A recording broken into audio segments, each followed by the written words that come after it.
নমস্কার বন্ধুরা, আমি সঞ্চিতাস এসেন্স রেসিপিস ইউটিউব চ্যানেলে আপনাদের সবাইকে স্বাগত। কি অপূর্ব সুন্দর এই মিষ্টিটা দেখুন, ভীষণ সুন্দর খেতে হয়েছিল। দেখতে যতটা ভালো দেখছেন, খেতে তার থেকে অনেক বেশি ভালো হয়েছিল। তৈরি করা খুব সহজ, শুধু আপনার একটু বেশি পরিমাণে দুধ লাগবে। যে কেউ এটা তৈরি করতে পারবেন বাড়িতে। একটু ধৈর্য দরকার আর একটু বেশি করে দুধ দরকার। একটু দুধ বেশি লাগে বলে আমার সবসময়তেই মনে হতো যে আমি এই মিষ্টিটা বানাতে হয়তো পারবো না। যদি বানাতে না পারি তাহলে আমার দুধটা নষ্ট হয়ে যাবে, এই রকম একটা ভয় আমার মধ্যে কাজ করতো। কিন্তু আমি এই মিষ্টিটা বানাতে একদম সফল হয়েছি। অবশ্যই জানাবেন আপনার কেমন লাগলো ভিডিওটা পুরোটা দেখে নেবার পর। এই মিষ্টিটা আমরা তৈরি করছি 4 প্যাকেট দুধ দিয়ে। 4 প্যাকেট দুধ মানে 2 লিটার দুধ। 2 লিটার দুধ নেব আমরা এখানে। পাত্রটা আমার একটু ছোট হয়ে গেছিল।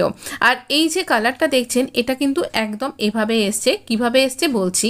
একটু জল দিয়ে দিলাম, কড়াইটা গরম করে নিয়ে দেখুন আমি 4 বার এখানে দুধের প্যাকেটটা কেটে দুধ দেব। তো এখানে 4 প্যাকেট দুধ লাগবে, মানে 2 লিটার দুধ কিন্তু লাগবে। 2 লিটার দুধ, এই মাপটা কিন্তু একদম পারফেক্ট। না হলে কিন্তু এই কালারটা আনাটা একটু ডিফিকাল্ট হবে। হ্যাঁ, আপনি ছোট করে করতেও পারেন অবশ্য, কিন্তু আমি তাতেও দেখেছি, এর আগে অনেকবার চেষ্টা করে দেখেছি, তাতে অতটা ভালো কালার আসে না। তো এখানে এই কালারটা আনবার একটা সিক্রেট আমি বার করেছি। সেই সিক্রেটটা আজকে আপনার সাথে শেয়ার করব। এই যে দুধটা এরকম খুন্তি দিয়ে দিলাম একটা, আর এবার তলাটা ভালো করে নাড়াচাড়া করে আমি এটা হতে দিয়েছি অনেকক্ষণ ধরে, মানে প্রায় অনেকক্ষণ। আমি অত সময় গুনিনি, বেশ অনেকক্ষণ লাগবে, যতক্ষণ না এই অর্ধেকের মতন প্রায় চলে আসবে। বেশ অর্ধেকের মতন যখন চলে এসছে, আর একদম ধিমে আঁচে এটাকে তৈরি করেছি। ধিমে আঁচে করবার জন্য এই কালারটা কিন্তু চলে এসছে। বেশ দুধটা ঘন হয়ে গেছে আর সুন্দর কালার এসছে। অ্যাকচুয়ালি ধিমে আঁচে করবার একটা কারণ আছে। ধিমে আঁচে করেছি এই কারণে, আঁচটা জোর করেই এই মিষ্টিটা বানানোর কথা, কিন্তু আমি ধিমে আঁচে তৈরি করতে বাধ্য হয়েছি। পরের বার অন্য রকম একটা ট্রিক্স অ্যাপ্লাই করব, সেটাও আপনার সাথে শেয়ার করব অবশ্যই। এটা আমার কড়াইটা অনেকটা বড়, দেখতে পাচ্ছেন তো, একদম কিনারার থেকে প্রায় ছুঁয়ে গেছে। একে যদি আমি জোর করে করি তাহলে পুরো উপচে পড়ে যাবে। সেই জন্য আমি ধিমে আঁচে এটাকে তৈরি করেছি যতক্ষণ পর্যন্ত না এটা এরকম তৈরি হচ্ছে। এবার আমি দিলাম একটুখানি টক দই দিলাম এই দানা দানা ব্যাপারটা আনার জন্য। এতক্ষণ অবধি যদি ভিডিওটা দেখেই নিয়েছেন তাহলে নিশ্চয়ই বুঝতে পারছেন যে আমি এখানে কি বানাচ্ছি। আবারও একটুখানি হাফ চামচ আমি দই দিলাম। আমি এখানে বানাচ্ছি মিল্ক কেক খেতে আমরা সবাই খুব ভালোবাসি।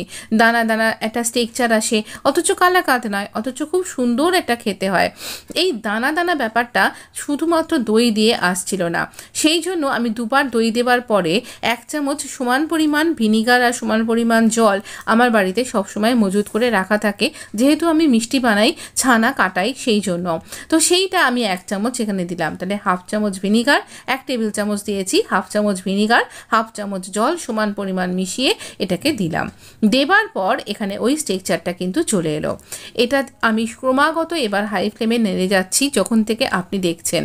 তো এখানে আমি সমানে হাই ফ্লেমে নাড়াচাড়া করছি, আর এই রকমভাবে নাড়াচাড়া করতে করতে দেখুন এই স্ট্রাকচারটা কিন্তু চলে এসছে। দুধ কিন্তু কেটে ছানায় পরিণত হবে না, কিন্তু একটা দানা দানা স্ক্রাম্বল ব্যাপার কিন্তু চলে আসবে। এই স্ক্রাম্বল ব্যাপারটা কিন্তু আসাটা দরকার। যতটা পেরেছি আমি এখানে কড়াইটার পাশ থেকে চেঁচে নিয়েছি। হ্যাঁ, এই একটা জায়গায় মনে হয় আমার ক্যামেরাটা উল্টে পড়ে যাচ্ছিল। এটা এরকমই হয়, এর আগে সেই রসমালাইয়ের রেসিপিতেও হচ্ছিল। এবারে দিলাম চিনি এখানে কতটা পরিমাণ দেবেন, আমি নিয়েছিলাম 2 লিটার এখানে দুধ, আমি এখানে 3 কাপ চিনি দিয়েছি। চিনি এই পরিমাণ অনুযায়ী কিন্তু কম বা বেশি হবে। মিল্ক কেক মিষ্টি সমান মাপের হয়, না কিটকিটে মিষ্টি না কম মিষ্টির মিষ্টি কিন্তু এটা নয়। আবার খুব কিটকিট করবে মিষ্টিটা, একদম মৌচাক বা দানাদারের মতন, তেমনটাও কিন্তু নয়। তাই একদম মিষ্টিটা কম দেবেন না, আবার বেশিও দেবেন না, একটু চেখে নিয়ে দিতে পারেন কিন্তু। তো এই রকম চিনির দানার ওপরও অনেকটা নির্ভর করে। আমি এখানে অনেকটা হাই স্পিডে, মানে কি বলবো, খুব ফাস্ট ফরওয়ার্ডে দেখিয়েছি আপনাকে, সেই জন্য আপনার এরকম লাগছে। দেখছেন পুরো টকবক করে ফুটছে, তাই আপনি খুব সাবধানে করবেন। আপনি যদি ছোট হন তাহলে অবশ্যই বড়দের হেল্প নেবেন। এবার না আমার এটা হয়ে এসছে, মানে আর এটাকে নাড়া যাচ্ছে না, নাড়লে পারে তলাটা লেগে যাচ্ছে। এই রকম একটা যখন পর্যায় হবে আর এটা একদম ঘন হয়ে আসবে, সেই রকম পর্যায়ে এটা কিন্তু আবার যদি আমি রেখে দিই তাহলেই এটা জমে যাবে। দেখুন একদম ঘন একটা টেক্সচার চলে এসছে। তো এই রকম যখন একটা পর্যায়ে চলে আসবে তখনও এটা টকবক করে কিন্তু ফুটছে, তখন আমাদের এটাকে একটা গরম জায়গার মধ্যে রেখে দিতে হবে। আমি যতটা পেরেছি এখান থেকে চেঁচে নিয়েছি। দুধের পরিমাণটা বারবার আমি জুম ইন আর জুম আউট করে আপনাকে দেখিয়ে দিলাম যে কতটা দুধ ছিল কত পর্যন্ত, আর সেটা রিডিউস হয়ে কোথায় গিয়ে দাঁড়ালো। তো এই রকম একটা দানা দানা স্ট্রাকচার আর এই রকম একটা পর্যায়ে যখন আমার চলে এলো এই মিল্ক কেক মিষ্টিটার, সেই দেখুন তলাটা লেগে যাচ্ছে। এই কড়াইটা ছাড়াতে আমার খুব অসুবিধা হয়েছিল, তবে এটা থেকে খুব মানে এটাকে চেঁচে চেঁচে যে মিষ্টিটা বেরিয়েছে সেটা কিন্তু অসম্ভব সুন্দর খেতে হয়েছিল। আমি খুরচান মিষ্টির কথা ইন্টারনেটে থেকে জেনেছি, খানিকটা সেই টাইপের কিন্তু খেতে হয়েছিল। আর এই মিষ্টিটা তো অসম্ভব সুন্দর। আমি গ্যাসটা অফ করে দিয়েছি যেহেতু আয়রন করাই, আর এতক্ষণ ধরে এটা তৈরি হয়েছে, এটা পুরো রীতিমতন টকবক করে ফুটছে। আর এই রকম টকবক করে ফোটা অবস্থাতেই আমি একটা লম্বা হাতা নিয়েছি, যার হ্যান্ডেলটা অনেকখানি লম্বা। খুব সাবধানে আমি এই টিফিন কোটোর মধ্যে এটা হাতায় করে ঢালছি, কারণ এত ভারী লোহার কড়াইকে এইভাবে কাত করে এটা ঢালাটা আমার পক্ষে অসম্ভব ছিল। আর এতটা রিস্ক আমি বলবো আপনারা কেউ নেবেন না। তো এই রকমভাবে আমরা এই গরমটা দরকার, তাহলে এই কালারটা আরও ডার্ক হবে, যেটা আপনি একদম প্রথমটায় দেখলেন। তো এই জন্যই আমি এটাকে গরম গরম এভাবে রাখলাম। যদি আমার এখানে মনে হচ্ছে তো আমি এখানে দেখুন একদম দানা দানা পুরো স্ট্রাকচারটা, এটা এত ভালো খেতে হয়েছিল, অসম্ভব সুন্দর। আপনি এর মধ্যে তো নাট পড়ে না, তবে আমি নাট দিয়ে গার্নিশ করেছি, অবশ্যই পেস্তা দিয়ে গার্নিশ করেছি। আপনি যদি মনে করেন আর নাট খেতে ভালোবাসেন তাহলে অল্প সামান্য একটুখানি গ্রেট করে, অবশ্যই গ্রেট করে একটুখানি নাট দিতেই পারেন পছন্দ মতন, কাজু পেস্তা ইত্যাদি। এবার এটা গরম রয়েছে, এটাও ফুটছে। এখানে আমি টিফিন কৌটোটার উপর হালকা করে চাপাটা দিয়ে এটার উপর একটা ভারী চাপা দিয়ে এটাকে ঢেকে রেখে দিলাম। এবার ওভারনাইট রাখার পর আমি এটাকে সকালবেলায় ফ্রিজে রেখে দিয়েছিলাম, ডিপ ফ্রিজে।